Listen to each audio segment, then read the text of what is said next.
Pierre-André Tchalandar, bonjour. Bonjour. Vous êtes président-directeur général de Saint-Gobain et vous publiez vos résultats pour l'année 2018. Quelle a été la performance de Saint-Gobain en 2018 ? Saint-Gobain a enregistré en 2018 des résultats solides, de bonne facture et en amélioration. Donc quelques chiffres. D'abord, nous avons une bonne croissance tout au long de l'année et une bonne croissance organique, 4,4%, ce qui est un bon niveau. Et nous avons une croissance supérieure du résultat d'exploitation qui sur l'année augmente à données comparables de 4,5%, mais surtout il augmente de 7,2% au deuxième semestre, donc une bonne amélioration au deuxième semestre avec une amélioration de la marge d'exploitation. Sous le résultat d'exploitation, nous enregistrons dans notre compte de résultats l'impact en résultat net, un impact négatif d'un certain nombre de réajustements, de valorisation d'un certain nombre d'actifs en lien avec notre plan de transformation. Mais le résultat net courant, qui est la meilleure mesure de notre performance en bas de ligne, il augmente de 6% et c'est ce qui a conduit le Conseil à proposer un dividende en augmentation à 1,33 € par action. Donc si je résume, une très bonne performance opérationnelle de Saint-Gobain en 2018 et une performance en amélioration tout au long de l'année. Alors par quoi cette bonne performance a-t-elle été tirée ? Elle a été tirée par la croissance et dans la croissance, il y a d'abord les prix. Donc nous avons privilégié les prix pendant l'année 2018 et ce qui est pour moi encore plus positif, c'est qu'à la fin de l'année, nous avons une augmentation des prix encore, ce qui augure bien pour 2019. Donc les prix, les coûts sur lesquels nous avons été très disciplinés, nous avons réalisé notre programme d'économie de 300 millions d'euros tout au long de l'année. Les marchés ont été plutôt dynamiques et nous avons des croissances un peu dans toutes les géographies et dans tous nos métiers. Et nos usines qui avaient connu un certain nombre de difficultés au premier semestre ont beaucoup mieux marché au deuxième, ce qui se traduit dans le résultat d'exploitation. Donc nous sommes en bon ordre de marche aujourd'hui. Quels sont les secteurs les plus dynamiques ? Alors, toutes les activités, les pôles de Saint-Gobain et toutes les zones géographiques ont connu un bon niveau de croissance en 2018.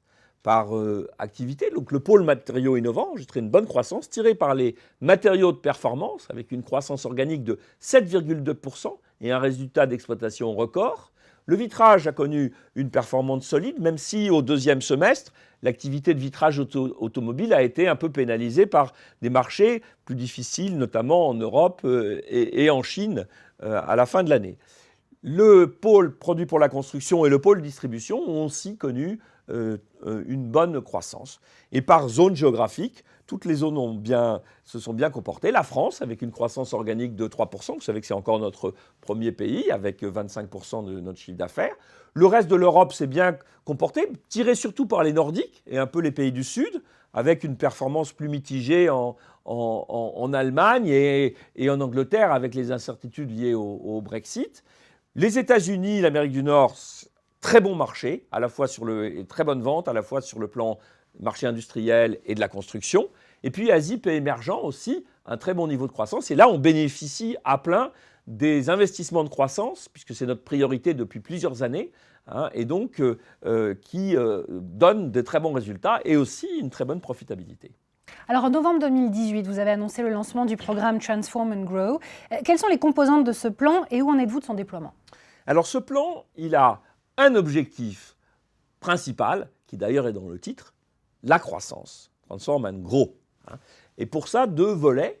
Un volet accélération de la rotation du portefeuille et un deuxième volet qui est une transformation radicale de l'organisation de Saint-Gobain avec trois objectifs. Nous aligner plus sur nos clients.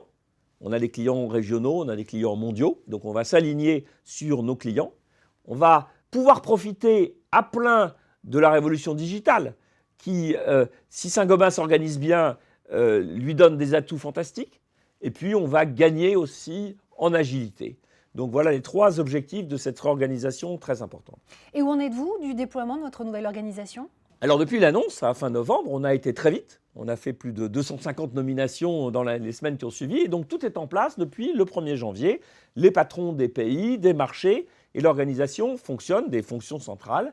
Et donc, ils travaillent pour arriver à délivrer les synergies et les objectifs de compétitivité et de croissance de ce plan. Et je suis très confiant sur la réalisation de ce plan. Nous avons nommé un directeur général délégué, Benoît Bazin.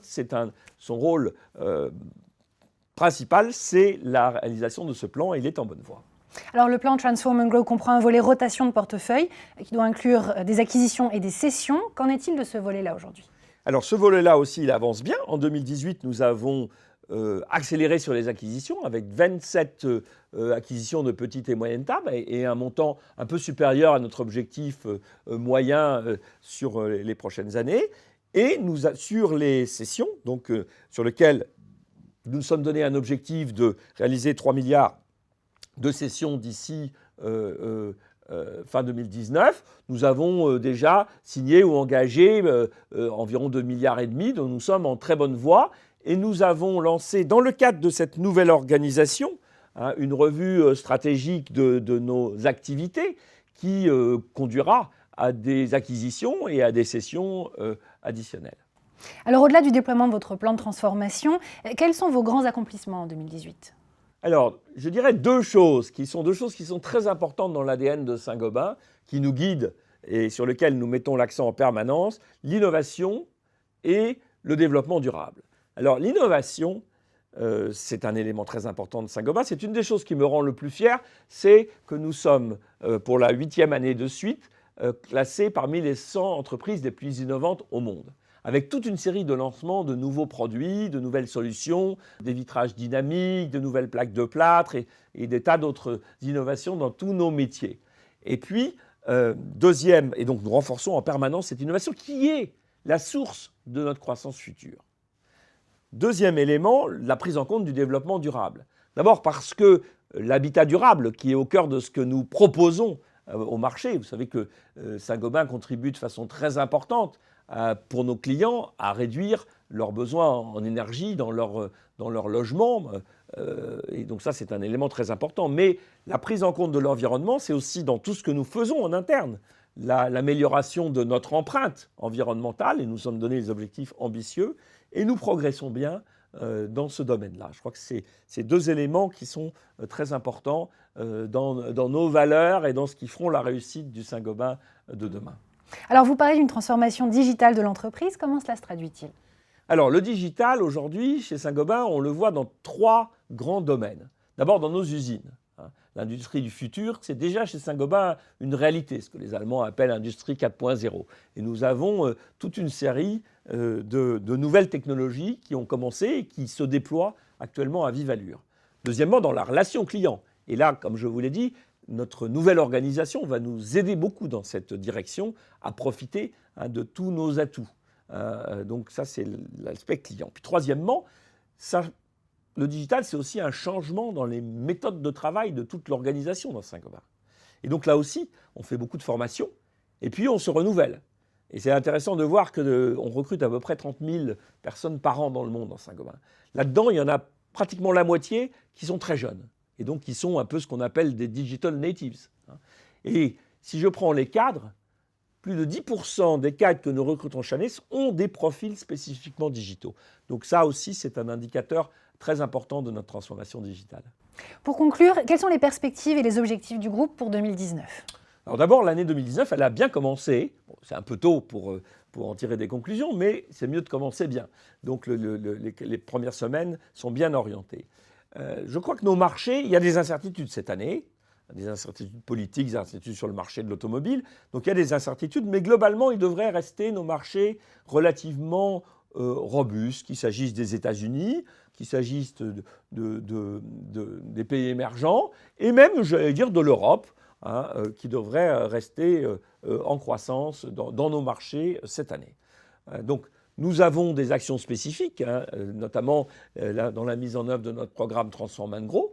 Et donc, 2019 sera pour Saint-Gobain une nouvelle année de croissance.